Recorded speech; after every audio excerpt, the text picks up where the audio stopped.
에베소서 5장 22절에서 마지막 33절까지 교독합니다. 아내들이여 자기 남편에게 복종하기를 주께 하듯 하라.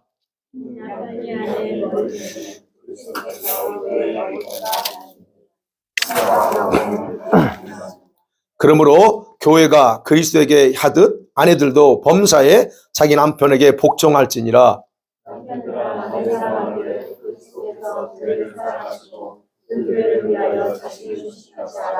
이는 곧 물로 씻어 말씀으로 깨끗하게 하사 거룩하게 하시고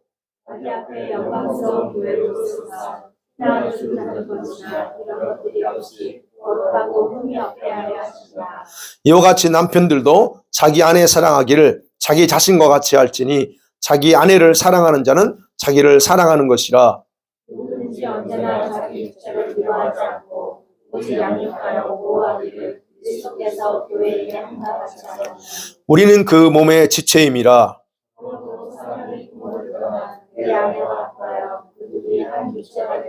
이 비밀이 거두다 나는 그리스도와 교회에 대하여 말하노라. 그러나 너희도 각각 자기 아내 사랑하기를 자신같이 하고 아내도 자기 남편을 존경하라. 아멘. 오늘은 가정의 달을 맞이해서 우리 교회와 가정을 완전하게 하는 길, 완전하게 하는 방법이 무엇인가에 대해서 말씀을 나누려고 합니다. 여러분, 하나님께서 천지를 창조하신 후에 두 가지 제도를 만들었다고 그랬습니다. 그 중에 하나가 안식일 제도고, 그 다음에 오늘 보는 가정 제도입니다. 결혼 제도를 만들었습니다. 왜 하나님이 천지를 창조하신 후에 이 가정 제도, 결혼 제도를 만들었을까요? 간단합니다. 하나님은 가정을 통해서 온 땅에 자기의 자손들이 번성하기를 원하셨기 때문에 그렇습니다. 뿐만 아니라 자기를 섬기는 자녀들로 온 땅에 충만하기를 원하는 목적으로 결혼 제도를 만들으셨어요. 그래서 주님이 생육하고 번성하라 그러셨잖아요. 그러니까 그런 목적으로 제도를 만들었다는 겁니다. 그래서 가정은 최초의 하나님의 공동체가 되는 겁니다. 여러분과 저의 가정이 최초의 하나님의 공동체예요. 아담과 하와의 가정은 에덴 동산 안에 존재하는 공동체였다는 겁니다. 하나님의 공동체. 그런데 아담과 하와가 타락함을 통해서 그 역할을 감당하지 못했습니다. 그렇지만 가정을 통해서 하나님이 가고 싶었던 그 개념은 사라지지 않았습니다. 만약에 그 개념이 사라졌다면 그 이후에 가정이라는 제도 자체가 없어져야 됩니다. 그런데 그렇지 않아요. 그러니까 하나님이 원했던 그 개념은 사라지지 않고 쭉 갑니다. 그런데 신약에 와서는 이 가정이라고 하는 것이 교회 공동체와 비교를 됩니다. 가정이 어떤 곳이냐? 구약에서는 그냥 하나님의 공동체라고 한다면 신약에 와서는 가정이 어떤 곳이냐? 교회 공동체와 같다라고 말한다는 얘기예요. 그래서 여러분, 가정은요, 작은 교회 공동체의 기능을 가지고 있는 거예요. 아내와 남편과 자녀들을 중심으로 한 교회 공동체입니다. 그러니까 우리 가정이 작은 교회 공동체라면 반드시 제사장이 있어야 돼요. 그 가정에 교회 공동체니까. 지난주에 제사장이 누구라고 그랬습니까? 남편이 가정의 제사장입니다. 아버지가 머리고 제사장이에요. 그렇기 때문에 아버지가 가정에서 그 제사장의 역할을 올바로 하지 못하면 그 작은 교회인 가정은 문제를 가지게 돼요. 그 결과 이제 교회 공동체, 인발부대에 있는 교회 공동체에도 지대한 영향을 주게 된다는 겁니다. 역시 마찬가지로 교회 공동체의 머리는 목사입니다. 머리 공동체를 얘기하는 게 주님이 머리시지만 목사가 잘못되면 교회도 심각한 문제가 발생할 수 있냐. 똑같은 원리라는 거예요. 그래서 하나님은 이처럼 작은 가정의 공동체가 모여서 규모가 큰 교회 공동체를 만드는 거예요. 그래서 아내만 예수를 믿는 게 아니고 남편도 같이 믿고 그리고 자녀들도 같이 예수를 믿어야 그게 정상이에요.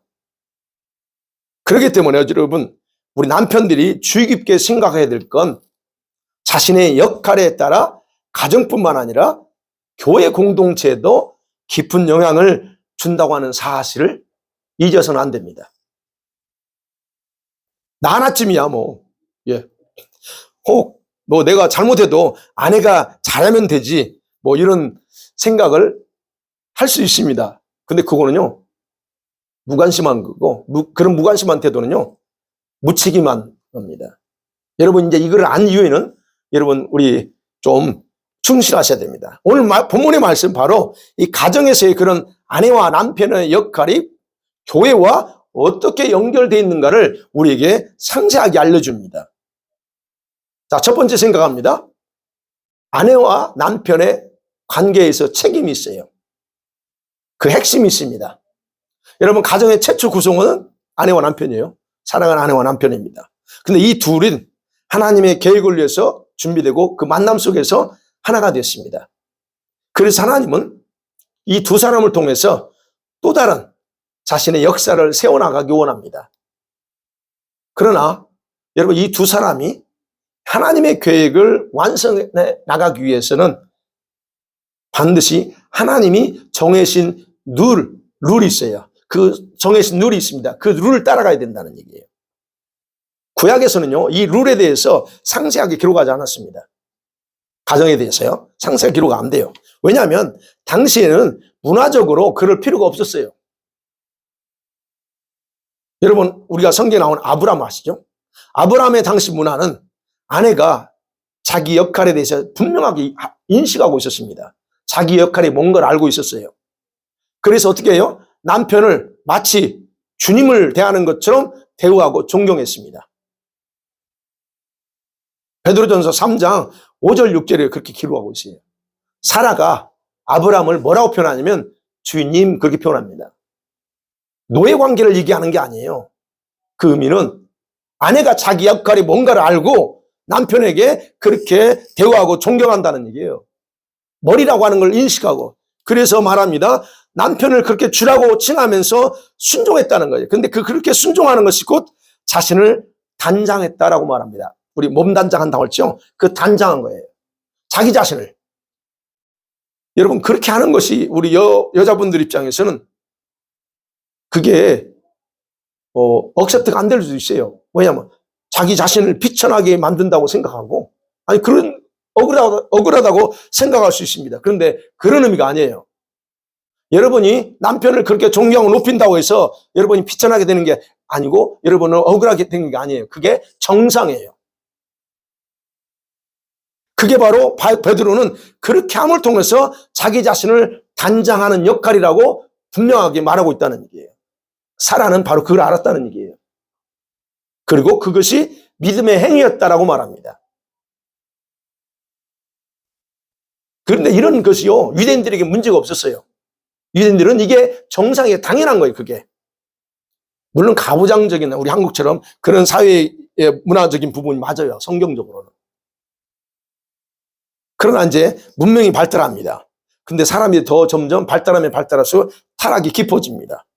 근데 이방인 여자들이, 유대인이 아니고 이방인 여자들은 자기의 역할들에 대해서 충실하지 않습니다. 그 반대로 행동하는 것이 당연한 문화로 인식하기 시작해요.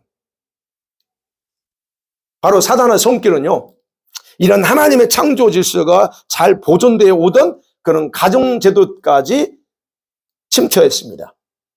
그래서 그 이후에는요, 여자들은 남편에게 순종하는 걸 좋아하지 않습니다. 여러분, 지금도 남편에게 순종을 하면 정말 좋아서 진짜 성경이 말한 대로 그렇게 그런 마음으로 순종하십니까? 그러면 너무 감사해요. 그게 정상이에요. 근데 이런 현상이, 잘못된 현상이 요즘 어떻게 해요? 페미니즘 사상으로 지금 얼마나 전 세계 여성들에게 확산되어 있는지 모릅니다.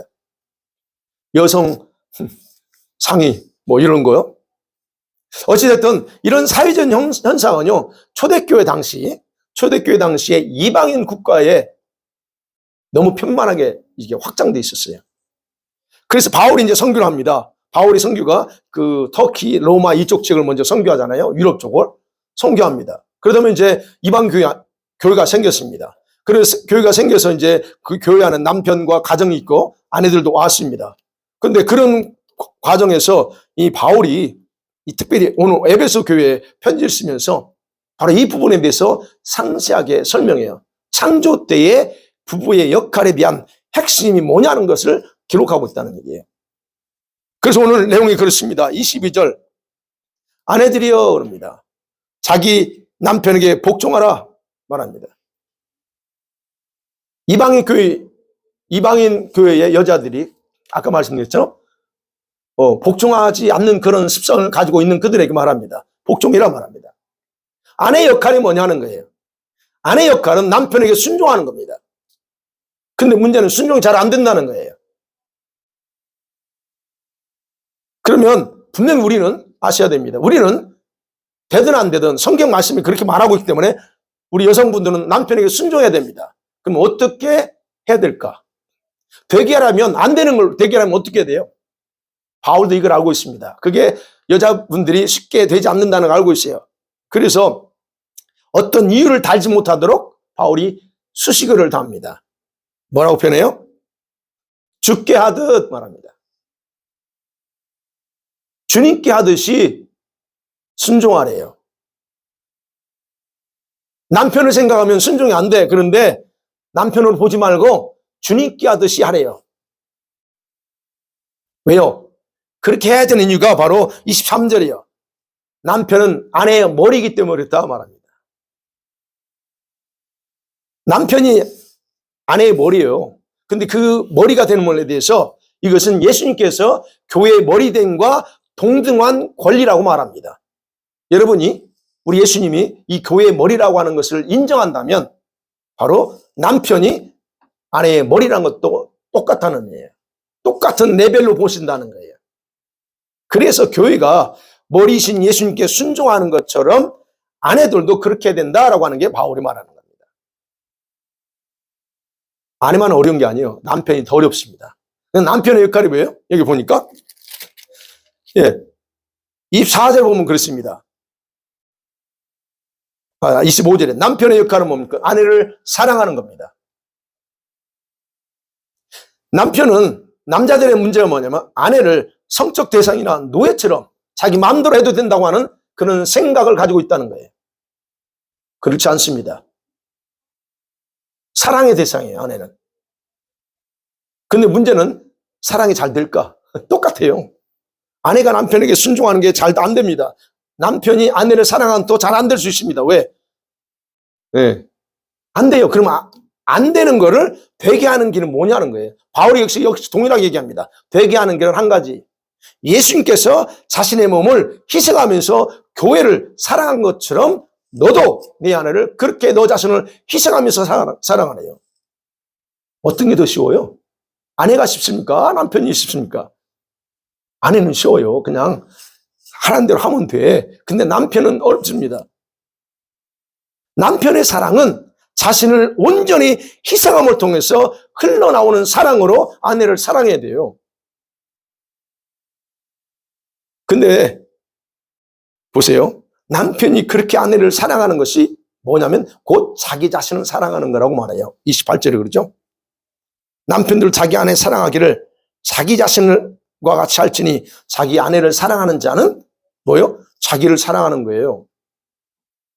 그러니까 남편은 약간 야성적인 게 있어요. 그냥 막 튀어나가서 아웃사이드에서 아웃도어 하려고 하는 그런 성향이 있다는 얘기예요. 집안을 살피지 않고 아내를 살피지 않고 자녀들을 살피지 않고 그냥 자기가 원하는 것 쪽을 누리려고 하는 그런 성향이 있다는 겁니다. 자기가 원하는 거 하려고 하는 성향이 있어. 근데 그런 사람들에게 네 몸 태워야 된다 얘기하는 거예요. 그리고 네 자신을 사랑하는 거예요. 그게 네 사랑이 뭐냐? 그런 세상적인 걸 가지고 하면서 너 자신을 즐겁게 하는 게 아니고 아내를 사랑하는 것이 곧 진짜 너 자신을 사랑하는 거야 라고 얘기하는 거예요. 자, 이렇게 부부 역할은 정확하고 명확하게 구분되어 있습니다. 자, 이게 핵심이에요. 그러면 두 번째로 생각할게. 이런 가정제도, 부부의 그 가정제도 속에 담겨진 비밀이 있습니다. 왜 하나님이 이렇게 순종하라고 그러고 사랑하라고 하느냐는 그 속에 뭐가 있다는 게 비밀이 있다는 거예요. 여러분께 질문해 볼게요. 남편과 아내 역할 중에서 누구의 역할이 더 중요할 것 같아요? 어떤 게 더 중요합니까? 중요성을 먼저 뭐 동일하다고 볼 수 있지만 그래도 순서적으로 볼 때 어떤 게 더 누구의 역할이 더 중요할 것 같아요? 어느 것이 더 비중이 커요? 남편이 사랑하는 게 비중이 클까요? 아내가 순종하는 게 더 클까요? 네, 어떤 게, 아니, 이게 보세요. 다들 그렇게 할 줄 알았어요. 다들 남편이라고 생각할 줄 알았어요. 근데 성경에서는 여러분 온전한 관계를 유지하는 면에서는 여자 역할, 아내 역할이 더 중요합니다. 그게 우선이에요. 왜냐하면 기본적으로 남편은 머리로 세웠고 여자는 협력자로 창조 때부터 그렇게 정했기 때문이에요. 그리고 주님과의 관계, 주님과 교회와의 관계에서 생각할 때도 마찬가지예요. 물론 둘이 다 중요합니다. 그러나 이게 약간의 어떤 차이를 둔다면 그렇다는 얘기예요. 주님께서는 보세요. 이미 자신의 모든 것을 희생해서 아내 되는 교회에게 다 내주었어요. 아내는 순종하는 것이 그래서 자연스러워야 돼요. 남편 역시 자기 자신을 희생하면서 아내를 사랑하는 것도 그냥 자연스럽게 이루어져야 돼요. 근데 우리들이 이유가 너무 많아. 그죠? 이유가 많습니다. 순종하지 않는 이유가 너무 많아요. 사랑하지 않는 이유도 많아. 이게 보통 우리들의 모습이지만 동시에 이게 누구의 모습이냐? 교회의 실제 모습이라는 거예요. 그럼 제가 말씀드린 왜 남편과 아내의 이 역할들이 중요하냐는 게 있어요. 그게 비밀이 있다는 거예요. 여러분 남편과 아내는요. 두 사람 개인을 의미하지 않습니다. 아까 뭐라고 그랬어요? 가정은 작은 교회다. 교회요. 그런데 이 남편과 아내는 개인이 아니고 대표성을 가져요. 즉 남편은 예수님을 대표하고 아내는 교회를 대표하는 겁니다. 그래서 예수님은 교회를 사랑하고 교회가 주님께 순종이 잘 이루어질 때에 바로 이 주님과의 교회의 관계는 온전한 관계를 이루고 연합이 되는 거예요. 그러니까 아내와 남편으로 구성된 가정도 똑같다는 얘기예요. 여러분 아내가 남편에게 순종하기 꺼려하는 것, 그것은 어떤 의미냐면 교회의 머리이신 주님께 순종하지 않으려는 것과 똑같아요. 그럼 남편이 아내를 사랑하는데 인색합니다. 꺼립니다. 그것도 역시 예수님께서 교회를 위해서 희생하신 것을 무시하는 행위예요. 남편들이 더 큰 거예요. 하나님 예수 그리스도의 희생에 내가 흠집을 내는 것 똑같아요. 그게 어떤 게 더 클 것 같아요? 남편이 더 역할이 책임이 큽니다. 그렇기 때문에 여러분 아내의 순종과 남편의 사랑은 바로 주님과 교회의 관계를 보여주는 그림이다라고 말하는 거예요.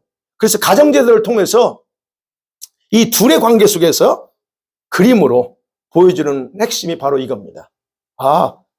그래서 작은 교회다. 그리고 우리 둘이 얼마나 부부가 서로 연합이 돼야 되고 사랑해야 되는가에 대해서 바로 교회를 그 모습 속에서 봐야 된다는 거예요. 여러분 예수님께서 자기 자신을 희생하면서 교회를 사랑하신 이유가 있습니다. 분명하게 있습니다. 여러분 26절 27절 한번 보세요. 같이 읽어볼게요. 시작. 이는 곧 물로 씻어 말씀으로 깨끗하게 하사 거룩하게 하시고 자기 앞에 영광스러운 교회로 세우사 티나 주름 잡힌 것이나 이런 것들이 없이 거룩하고 흠이 없게 하려 하심이라. 예, 분명하게 말합니다. 물로 씻었대요. 예수님께서 자기 자신의 희생해서 교회를 사랑하신 이유가 뭐냐? 그거요. 물로 씻었습니다. 말씀으로 깨끗하게 했어요. 그리고 거룩하게 하는 거예요. 그게 주님이 이유예요. 그리고 그 거룩함에 흠과 티가 없이 아름다운 모습으로 주님 자신 앞에 딱 세우려고 하는 게 목적이라는 거예요. 이걸 간단하게 표현하면 그렇습니다. 궁극적인 목적은 이거예요. 완전한 거룩함으로 교회를 준비시켜 세우는 것. 그게 바로 목적이에요. 그렇다면 저와 여러분 가정에서 남편과 아내가 완전하게 되고 연합이 돼야 되는 게 바로 흠이 없이 서기 위해서 그렇다는 얘기예요. 네. 그래서 이걸 통해서 우리에게 모델로 삼으신 거예요, 주님이. 우리 성도들의 가정을 그렇게 모델로 삼은 거예요. 다시 한번 말씀드리면 남편의 자기생과 아내의 그 순종을 통해서 만들고 싶은 것 뭘까? 거룩입니다. 가정에서 거룩, 부부간의 거룩이에요. 물론 연합과 거룩이에요. 그러니까 이 남편과 아내의 역할 속에 숨겨진 비밀. 그래서 32절 보세요. 바울이 결론적으로 하시는 말씀이 그래. 32절 시작. 이 비밀이 크도다. 나는 그리스도와 교회에 대해 말하노라.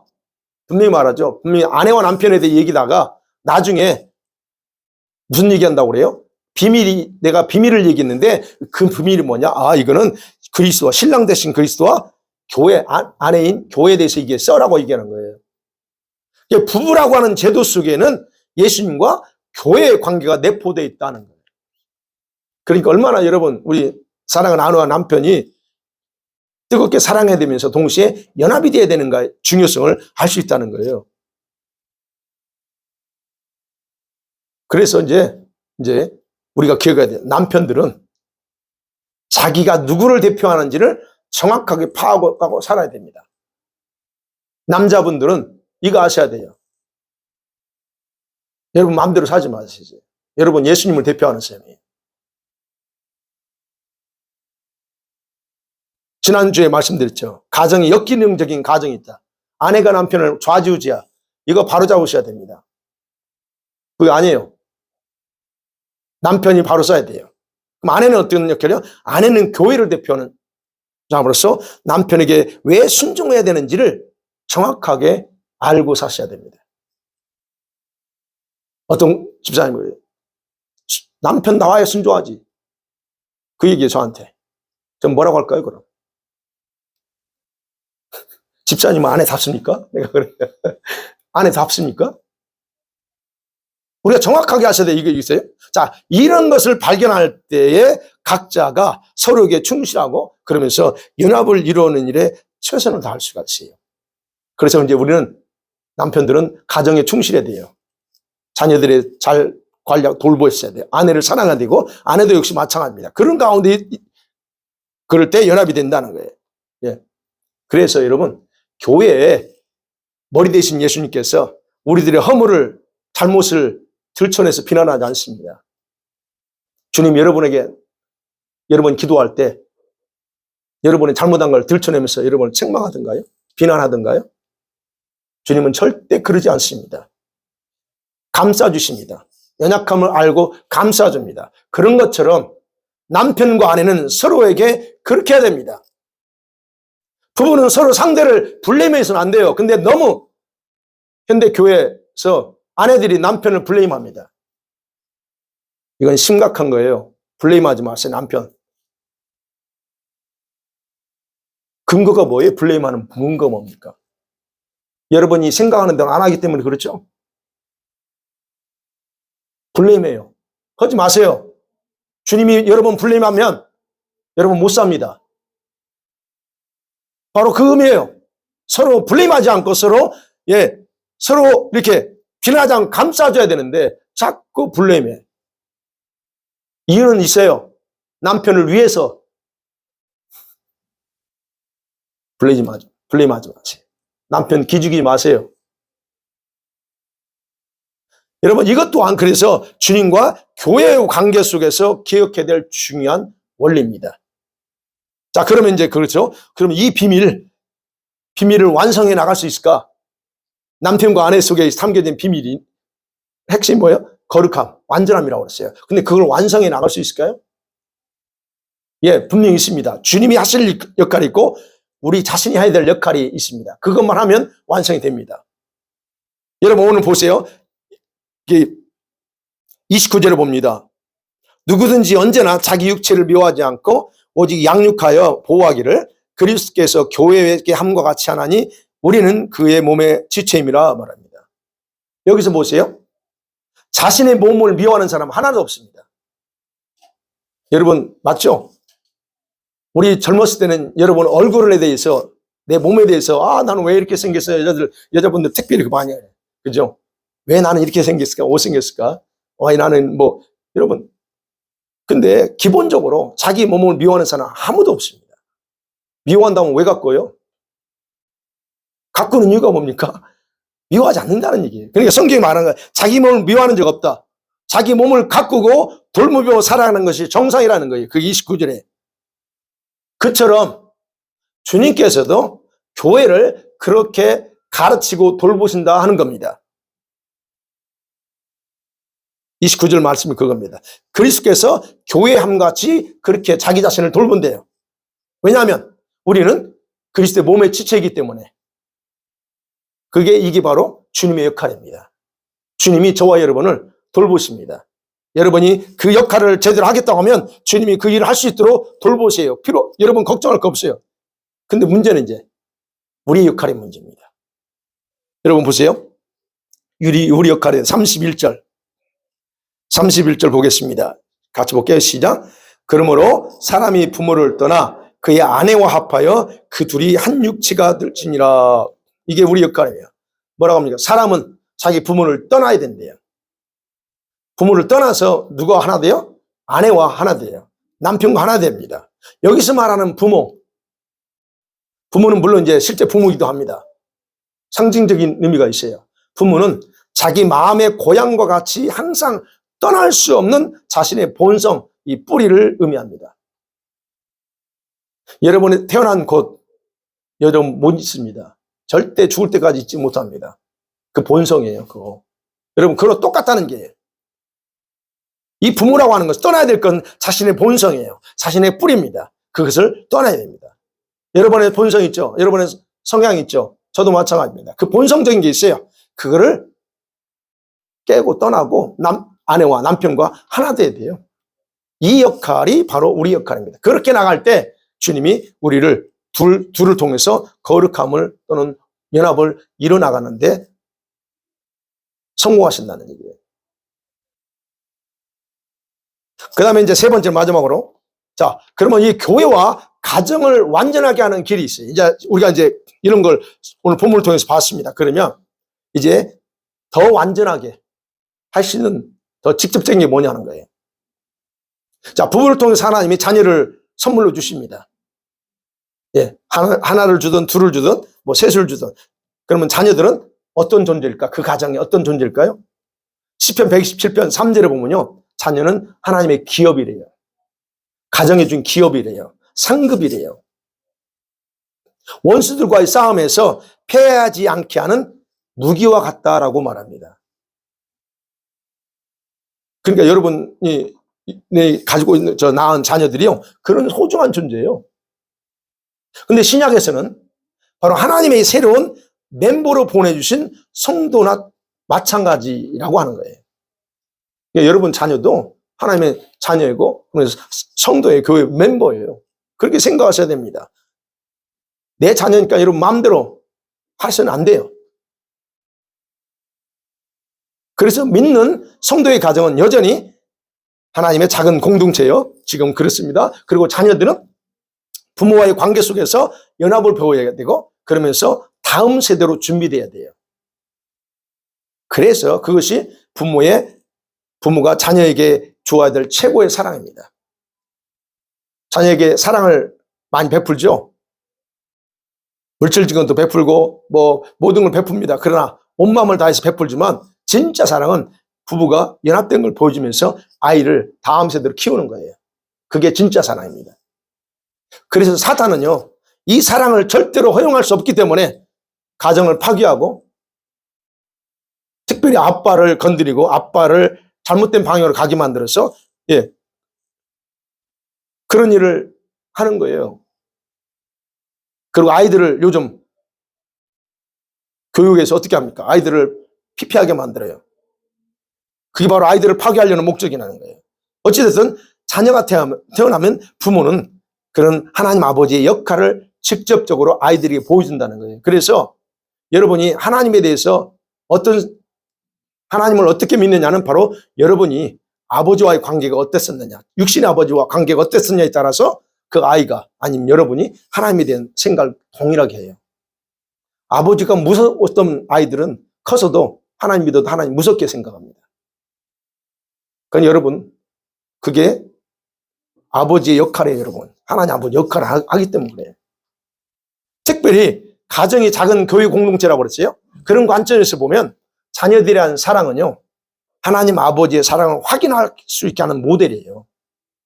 아이들이 크면서 아버지 사랑을 어디서 배워요? 여러분 가정에서 보는 거잖아요. 그 모델이라는 거예요.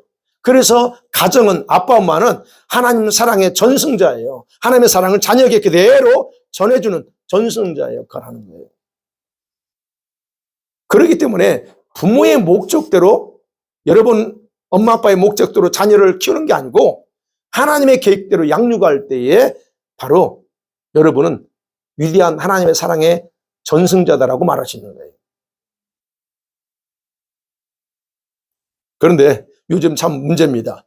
첨단 과학이 발달했어요. 그러다 보니까 우리 아이들이 어떻습니까? 아이들의 눈이 과학 혜택을 누리고 살기 때문에 부모의 신앙이 자녀들에게 쉽게 전승되지 않아요. 어려워 지금. 과학 문명의 혜택을 누릴수록 아이들의 마음과 영혼은 더 피폐해져요. 그래서 지금 이런 거 어렸을 때부터 주면 안 돼, 지금. 막아야 됩니다. 근데 막아도 일레멘터리 이후에 이제 세컨드 들어가면 이거 여러분 아이들이 달달 볶을 겁니다. 이거 다 필요 사달라고. 왜요? 이거 없으면 왕따 당하고 이거 없으면 진짜 시대 뒤떨어진 것 같기 때문에 여러분 아이들이 할 겁니다. 그때도 괜찮아요. 근데 지금부터 이걸 줘버리면 안 된다는 얘기예요. 어쨌든 그런 참 어려운 시대를 삽니다. 그런데 여러분 그럼에도 희망이 있어요. 우리에게는 희망이 있다는 거예요. 왜냐하면 내 자녀들을 스스로 보호하고 양육해 줄 시간이 있기 때문에 희망이 있다는 얘기예요. 하나님께서도요, 믿음의 자녀들에게 지대한 관심을 가지고 있습니다. 그러니까 우리 지금 나와서 예비하고 기도하는 우리 아이들, 이 아이들에 대해서 주님이 지대한 관심을 갖고 계세요. 숫자 문제가 아니에요. 굉장히 관심 가지고 있어서 그 자녀들 중에서 다음 세대를 준비시키고 있어요. 그러니까 주님이 우리에게 희망이 있다는 얘기예요. 그러나 우리 자녀들은 여러분 이 다음 세대로 양육하는 것이나 부모가 하나로 연합하는 것이 쉽지 않아. 그래서 우리에게 필요한 게 있다는 얘기예요. 그렇게 하려면 어떻게 무엇이 필요하냐는 거예요. 어떻게 하면 그것이 가능할까? 부모의 책임인데요. 그거는 부모의 책임인데 어떻게 하면 될까?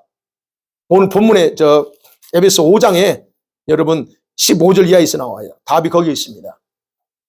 부모의 책임이 뭐냐면 그거를 완성하기 위해서 하나님의 그 계획을 완성해 나감에 있어서 할 역할은 두 가지로 요약할 수 있어요. 이런 부모들이 세월을 아끼셔야 됩니다. 16절에 말합니다. 5장 16절에 세월을 아끼라 때가 악하니라 그럽니다. 기회가 많지 않다는 게, 때가 악하다는 말은 기회가 많지 않다는 얘기예요.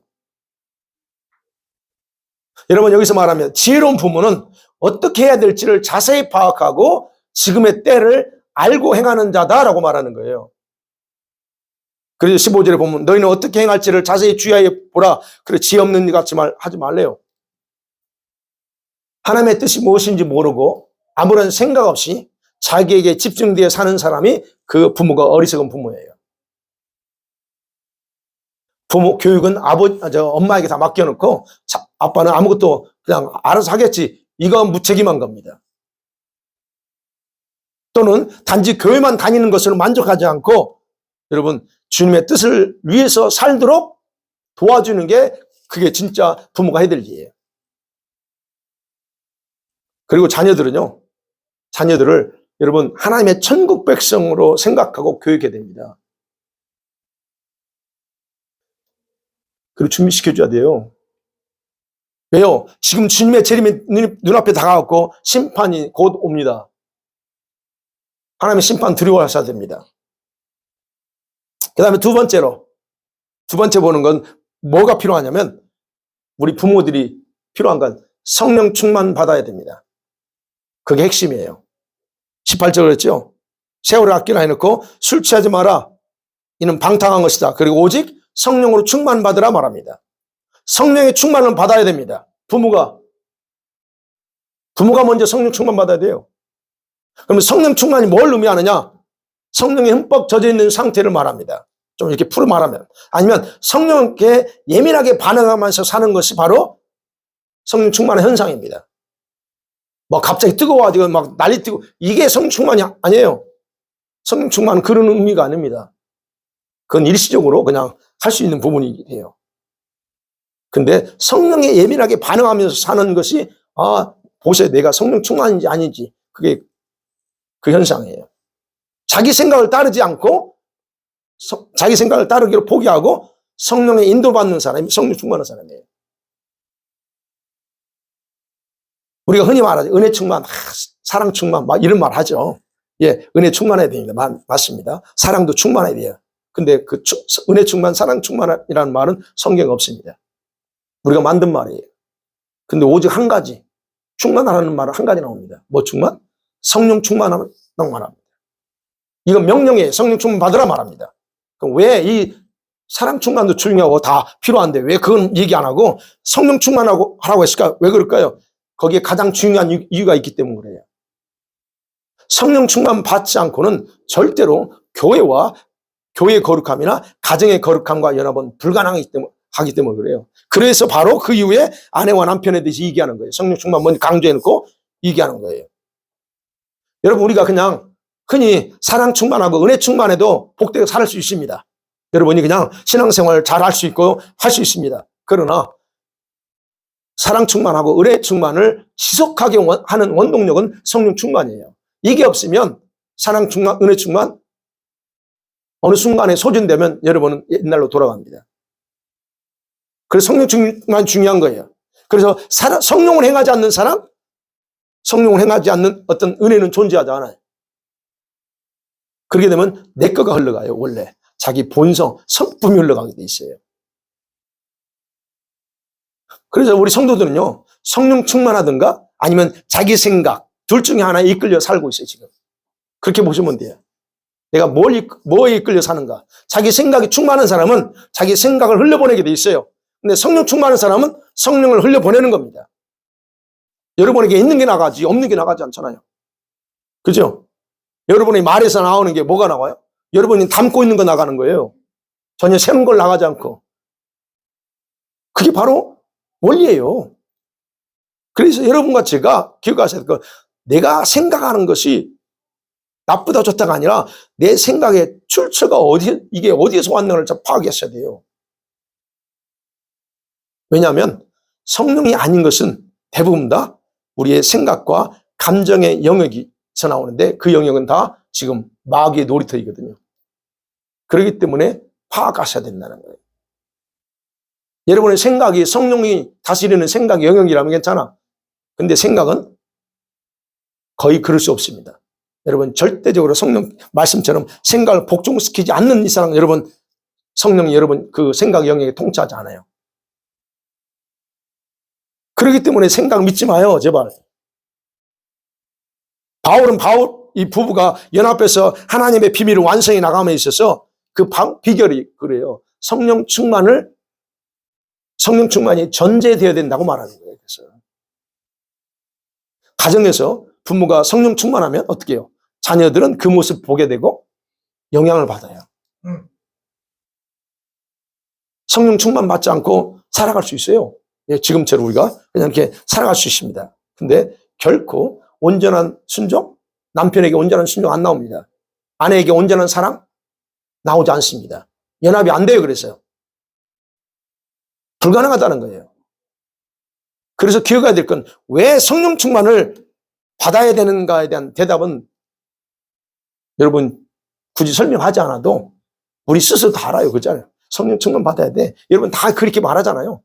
굳이 이걸 설명하지 않아도 여러분 중요성을 안다는 거예요. 그런데요. 아니래. 여러분이 다 알고 있어요. 알고 있는데 여러분이 성령의 충만한 생활을 한다면 지금과 같은 생활은 하지 않았을 거라는 거예요. 그죠? 성령 충만한 알아. 근데 내가 성령 충만한 생활을 했어. 그렇다면 여러분 지금까지 이렇게 안 살아요. 그것도 알고 있습니다. 우리가 다 알고 있어요. 그러죠? 그럼 누가 성령 충만해야 될까요? 가정에서. 아내가 성령 충만해야 됩니까? 남편이 성령 충만해야 됩니까? 네, 둘 다 해야지요. 부모니까 둘 다 성령 충만해야 됩니다. 그런데 동시에 자녀들도 성령 충만 받도록 기회를 제공해 줘야 됩니다. 우리 부모들이 문제가 뭔 줄 아세요? 자기는 성령 받으려고 하면서 자녀들은 기회를 안 줍니다. 공부해 너. 바쁘지? 공부해라.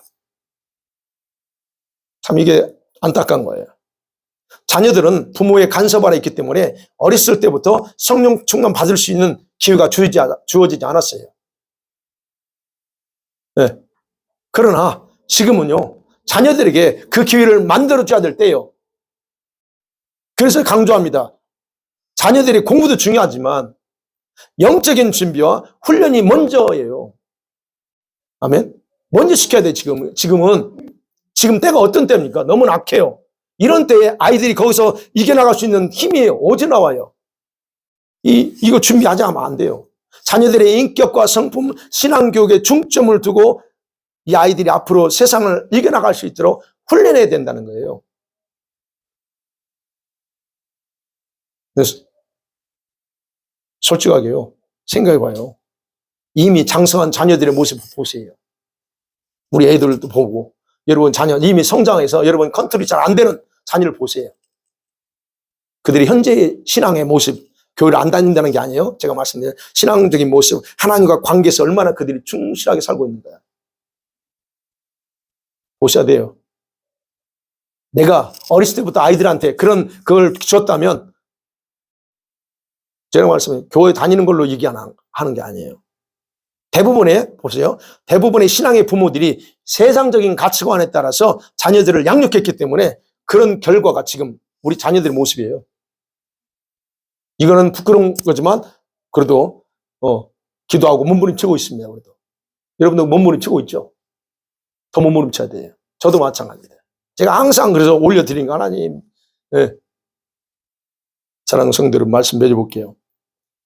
가정의 비밀이 뭐였습니까? 아내와 남편의 그 관계가 뭐였어요? 작은 교회 공동체입니다. 주님과 교회 모형입니다. 가정의 비밀이.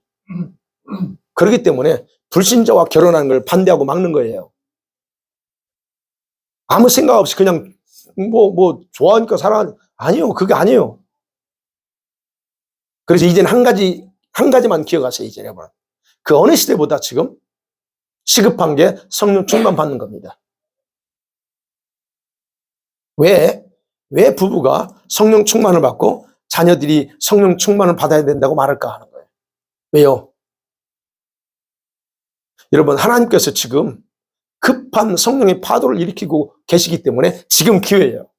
그렇게 여러분 자녀들 성령 받는데 여러분 적극적으로 하셔야 돼요. 그래서 수요일날 여기서 교회에서 하는 거, 주일날 하는 거 여러분 적극적으로 하셔야 됩니다. 또 하나는 세상의 문화와 학교와 사회, 정치, 경제 이런 문화 속에서 사탄은 다양한 모습으로 활동하고 그리고 어리석은 성도들을 사로잡아서 삼키고 있기 때문에 지금 성령 충만 받아야 돼요.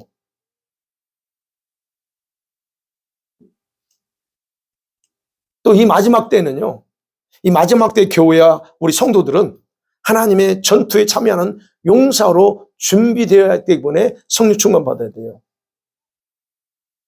더 중요한 건 뭐예요? 우리 가정, 교회가 하나님께 완전하게 되는 길이 바로 이 길이에요. 이 길이 없어요. 교회가 성령 충만하고 우리 각자 성령 충만하다면 이 교회가 어떻게 바뀔까? 여러분 한번 상상해 보세요. 엄청난 폭발적인 뭔가가 일어날 거예요. 그렇기 때문에 받아야 된다는 얘기예요. 만약에 우리가 성령 충만 받지 않고 살면 절대로 거룩함, 성화 일어날 수 없습니다. 개인적으로 마찬가지. 우리가 계속 강조하죠. 서령화돼야 됩니다. 거룩해야 됩니다. 성령 받지 않고는 불가능해요. 그래서 저와 여러분이 성령 충만 받지 않으면 대신에 아까 말씀드렸죠. 여러분 생각, 마음에 뭘 넣어요? 세상의 쓰레기로 가득 채우고 삽니다. 어떤 생각들, 어떻게 하면 돈 벌지? 어떻게 하면 내가 이 지금 상황, 지금 여러분의 상황이 이래 된 건 과거에 만들어 왔기 때문에 그런 온 거예요. 그러니까 지금 돈, 거기 갈 수밖에 없어요. 여러분 결단해야 돼요. 그대로 가보세요. 이게 풀리지 않습니다. 여기서 결단하고 하나 앞에 해야 돼요. 그러니까 성령 충만 받지 않으면 이런다니까 세상에 쓰레기를 마음의 생각이 다 가득 채우고 산다니까요. 그리고 자기 생각과 감정에 끌려 사는 건 자동으로 가요. 머리는 알고 몸은 알아. 근데 안 따라가요, 그거. 제가 이렇게 말씀드려도 여러분은 이미 답을 알고 있다고 생각할지 모릅니다. 성령 충만, 목사님들이 툭 하면 우리 성도들이 강조하는 말이라고 여러분도 생각할 수도 있어요. 어떤 성도들은 에이, 과거에 내가 성령 충만 받아봤는데 잠깐이더라. 이렇게 생각할 수도 모릅니다. 과거에 경험했던 사람들은. 어떤 성도는 그럴 수 있어요. 성령 충만을 받고 싶은데 아이고 하나님 안 주시던데요. 그렇게 말할 수도 있습니다. 성령 충만 그렇게 달라고 기도하는데 안 주던데요. 그래요. 제가 여쭤볼게요. 질문해 볼게요. 얼마나 간절하게 사모하고 기도했습니까? 성령 충만 달라고. 한두 번 기도하고 생각날 때 기도하고 그래 놓고 성령 충만 받으려고요? 한 번이라도 여러분 성령 충만 받기 위해서 받을 때까지 사모하며 기도해 본 적이 있는가 하는 거예요. 여러분 성령 충만을 위해서 작정하며 기도해 본 적이 있어요? 네. 대부분 여러분 기억하셔야 돼요. 말은 아는데 행동은 안 한다는 거 우리가. 그러면 보세요. 성령 충만은 사모하며 기도하는 자에게 반드시 주십니다. 그런데 그냥 주시지 않습니다. 한두 번 기도했다고 해서 그냥 주시지 않습니다. 오순절 날에 사도행전 2장에 보니까 제자들이 성령이 임하기까지 나가 다락방에서 열흘 동안 밤낮으로 기도만 했다라고 성경에 기록한 거 기억하시죠? 그래서 성령 받았어요. 잠깐 한두 번 생각날 때 오늘처럼 설교 듣고 나서 성령 충만 받아야지 성령 충만 부어주세요. 한두 번 잠깐 해놓고 간절함 없이 기도해놓고 해보니까 안 주더라. 아닙니다.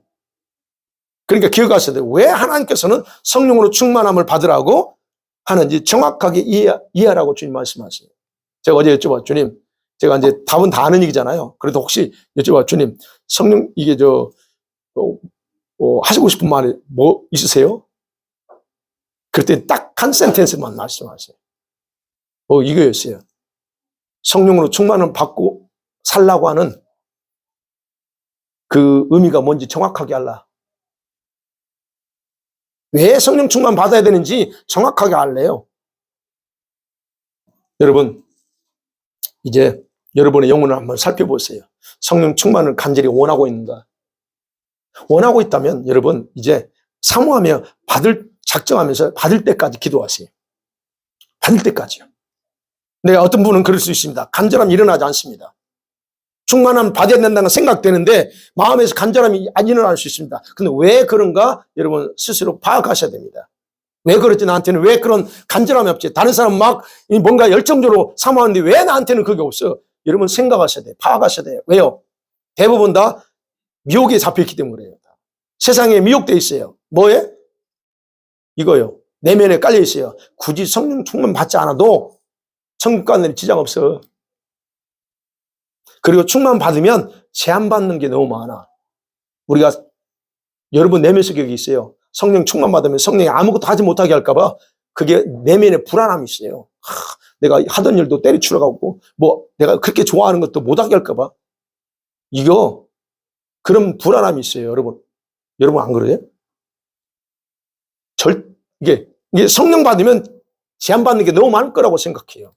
그러니까 힘들게 하지 않아도 문제없어라고 하는 그 내면에 그런 그 미혹이 지배하고 있다는 거예요. 그게 간절함이 없는 거예요. 여러분은 현재 믿음이 만족스럽습니까? 지금의 믿음이 만족해요? 한번 생각해 보세요. 도전하는 거예요. 내 믿음이 지금 만족한가? 그렇지 않다면요, 여러분 반드시 성령 충만 받아야 되는 거예요. 이번 잔주간요, 이 성령 충만을 받기 위해서 작정하며 기도하는 시간 갖기를 원합니다. 성령 충만에 무관심해요? 그렇다면 자신을 안타깝게 여기고서 주님의 긍휼로 변화시켜달라고 기도하는 한 주간 되기를 주의 이름으로 간절히 축원합니다. 아멘. 이 시간 같이 한번 말씀 생각하면서 기도해요.